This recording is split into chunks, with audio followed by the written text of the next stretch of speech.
तुषारहार धवला या शुभ्रवस्त्रावृता। 9 মার্চ নতুন দিল্লিতে কেন্দ্রীয় শিক্ষামন্ত্রী ধর্মেন্দ্র প্রধান দিল্লি বিশ্ববিদ্যালয় শিবাজি কলেজ জাতীয় সিন্ধি ভাষা প্রচার পরিষদের সহযোগিতায় এবং শৈক্ষিক ফাউন্ডেশন আয়োজিত প্রাচীন জ্ঞান পরম্পরা এবং পরিকাঠামো উন্নয়ন সম্পর্কিত আন্তর্জাতিক সম্মেলনের উদ্বোধন করেন। নতুন দিল্লির বিজ্ঞান ভবনে অনুষ্ঠিত 2 দিনের এই সম্মেলনে শিক্ষাবিদ, গবেষক এবং বিশেষজ্ঞরা আলোচনা চক্রে যোগদান করেন।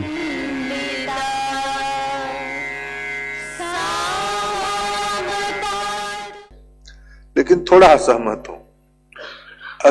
हूं। हम 21वीं सदी में उपस्थित हैं।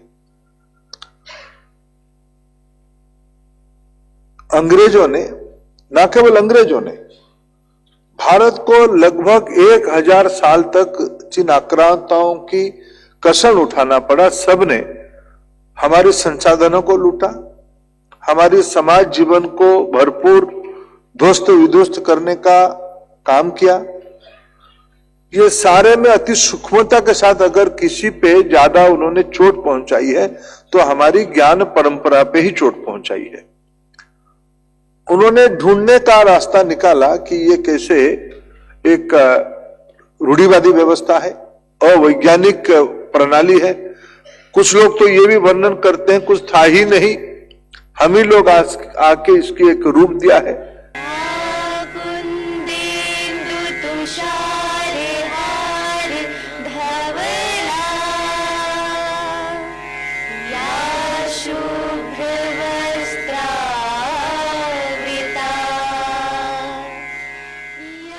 প্রথমে সরস্বতী বন্দনা পাঠের মাধ্যমে অনুষ্ঠান শুরু হয়। এরপর প্রধান অতিথিরূপে ভারত সরকারের কেন্দ্রীয় শিক্ষামন্ত্রী শ্রী ধর্মেন্দ্র প্রধান প্রদীপ উজ্জ্বলন করেন। সেই সঙ্গে উপস্থিত ছিলেন শিবাজি কলেজের অধ্যক্ষ অধ্যাপক বীরেন্দ্র ভারদ্বাজ। এছাড়াও সম্মানিত অতিথি হিসেবে উপস্থিত ছিলেন বিলাসপুরের গুরু ঘাসি দাস বিশ্ববিদ্যালয়ের উপাচার্য অধ্যাপক অশোক চক্রবাল। এদিনের আলোচনা চক্রে উঠে আসে ভারতীয় ঐতিহ্যবাহী জ্ঞানকে আধুনিক শিক্ষার সঙ্গে একীভূত করে কিভাবে পড়ুয়াদের মধ্যে জ্ঞান পরম্পরার ধারাকে এগিয়ে নিয়ে যাওয়া যায়। সেই সঙ্গে আধুনিক শিক্ষা ও গবেষণা কাঠামোতে ভারতের এই প্রাচীন জ্ঞান পরম্পরার প্রাসঙ্গিকতার উপরে জোর দেন। একইভাবে ব্যবহারিক উদাহরণও উদ্ধৃত হয় এই দিনের আলোচনায়।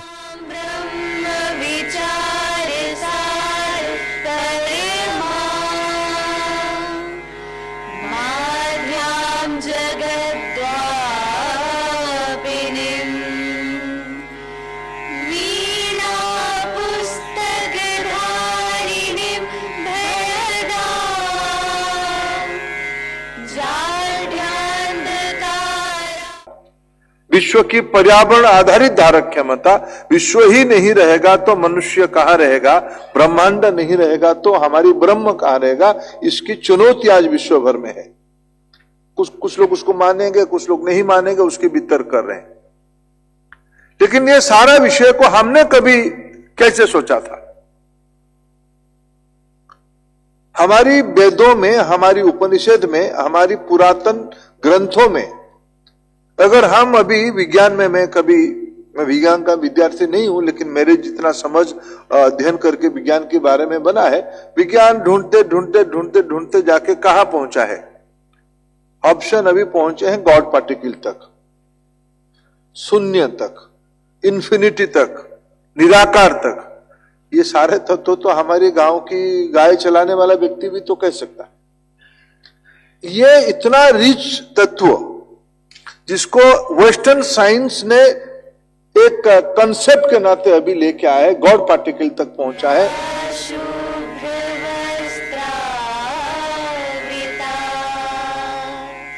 উদ্বোধনী পর্বে শিক্ষামন্ত্রী ধর্মেন্দ্র প্রধান দেশব্যাপী পণ্ডিতদের লেখা গবেষণাপত্র সম্বলিত একটি বিস্তৃত সংকলন প্রকাশ করেন। এই একাডেমিক সংকলনটি প্রাচীন জ্ঞানের বিভিন্ন দিক এবং আধুনিক বৈশ্বিক চ্যালেঞ্জের মোকাবিলায় এবং ভূমিকাকে অন্বেষণ করবে বলে আশা প্রকাশ করেন। শিক্ষামন্ত্রী জাতীয় উন্মুক্ত বিশ্ববিদ্যালয় ইনস্টিটিউটের সহযোগিতায় এনসিপিএসএল এর দ্বারা তৈরি প্রথম থেকে দ্বাদশ শ্রেণীর জন্য সিন্ধি ভাষার পাঠ্যপুস্তকও উন্মোচিত করেন। তিনি ভাষাগত সংরক্ষণ এবং শিক্ষার দিকে এই উদ্যোগকে একটি গুরুত্বপূর্ণ পদক্ষেপ হিসেবে প্রশংসাও করেছেন। ভারতের সমৃদ্ধ বৌদ্ধিক ঐতিহ্য বর্তমান এবং ভবিষ্যতের সামাজিক চাহিদার জন্য মূল্যবান সমাধান করবে বলে আশা প্রকাশ করেছেন শিক্ষামন্ত্রী।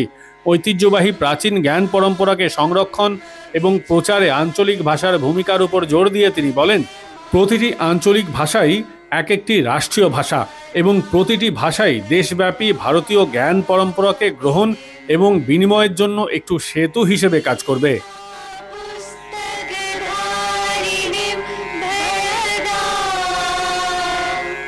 ये भाषा की बात किस तरह से हम छूटते हैं, जब भाषाएं छोड़ते हैं ना, त्रिभाषा सूत्र नहीं कई भाषा सूत्र क्यों होने चाहिए?